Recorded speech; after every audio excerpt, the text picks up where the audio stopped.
East में घमासान, बमों से दहला तेहरान। प्रधानमंत्री मोदी ने ठाना अपनों को स्वदेश लाना। युद्ध के बीच बंद एयर स्पेस, 1500 भारतीयों पर सस्पेंस।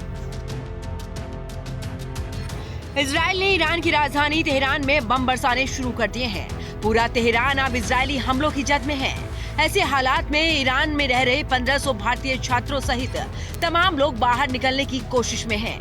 लेकिन सबसे बड़ी मुश्किल ये है कि ईरान, इजराइल, सीरिया, इराक जैसे मिडिल ईस्ट के कई देशों ने जंग की वजह से अपने एयर स्पेस को ही बंद कर रखा है। ऐसी स्थिति में ईरान में फंसे भारतीय कैसे लौटे, ये एक बड़ा सवाल है। इस सवाल का जवाब ये है कि सभी भारतीयों को अब जमीनी रास्ते से ही ईरान से बाहर निकालना होगा और फिर वो समुद्र जहाज या फिर हवाई सफर के रास्ते भारत लौट पाएंगे। भारत सरकार ने संयुक्त अरब अमीरात और आर्मेनिया से बात की। फिलहाल भारतीय दूतावास 1500 नागरिकों को निकालने की कोशिश में लगा है।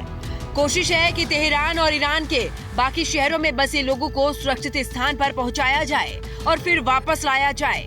इसी कड़ी में करीब 100 भारतीय आर्मेनिया की ओर रवाना हुए हैं। विदेश मंत्री एस जयशंकर ने आर्मेनिया और यूएई के अपने समकक्षों से बात की थी। फिलहाल ईरान के उर्मिया में रह रहे 120 भारतीय छात्रों को आर्मेनिया के रास्ते निकाला जा रहा है। आर्मेनिया की सीमा ईरान से लगती है और दोनों में अच्छे संबंध है। ईरान की सीमा तो पाकिस्तान के बलूचिस्तान प्रांत में भी लगती है, लेकिन उस रास्ते से भारतीयों को निकाल पाना संभव नहीं है। इसके अलावा यूएई से बात इसलिए हो रही है क्योंकि उसके इजराइल और ईरान दोनों से अच्छे संबंध हैं। विदेश मंत्रालय का कहना है कि भारतीयों को सुरक्षित स्थानों पर पहुंचाया जा रहा है और दूतावास की तरफ से हेल्पलाइन नंबर भी जारी किए गए हैं। बड़ी संख्या में भारतीय छात्रों को कौम भी पहुंचाया गया है, जो तेहरान से लगभग 148 किलोमीटर दूर स्थित एक शहर है। आपको बता दें कि ईरान में करीब 1500 छात्र ही हैं, जिनमें से ज्यादातर जम्मू कश्मीर के हैं।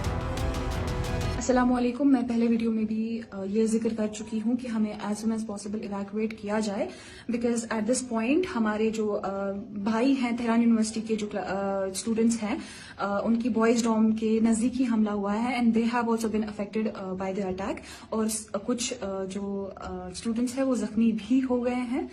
सो वो हालत हमारी भी ना हो जाए, उससे पहले प्लीज हमें इवैक्यूएट कर दिया जाए, क्योंकि इस पॉइंट ऑफ टाइम पे ना हमें वाटर सप्लाई है डॉम की, ना net, internet is very weak. Internet बिल्कुल भी नहीं चल रहा है, ना मैसेज जा रही है, ना आ रही है, ना प्रॉपर्ली कम्युनिकेट कर पा रहे हैं हम किसी से भी। और ऑन टॉप ऑफ दैट अभी शायद इलेक्ट्रिसिटी भी चली जाएगी और उसके बाद हमारा वाईफाई भी डाउन हो जाएगा, जिसपे हम अभी थोड़ा बहुत इंटरनेट चला रहे हैं और उसके बाद हम शायद बिल्कुल भी कम्युनिकेट ना कर पाए।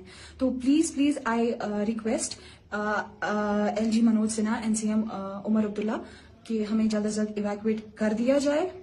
और आई होप कि जो सबसे पॉपुलर न्यूज चैनल है जेएनके की, गुलिस्तान न्यूज चैनल, वो हमें इस इशू को बहुत एम्पलीफाई करने में मदद करे। Thank you. उधर ईरान सरकार का दावा है कि भले ही एयर स्पेस बंद है, लेकिन जमीनी सीमाएं अभी भी खुली हैं और वहां से भारतीय निकल सकते हैं।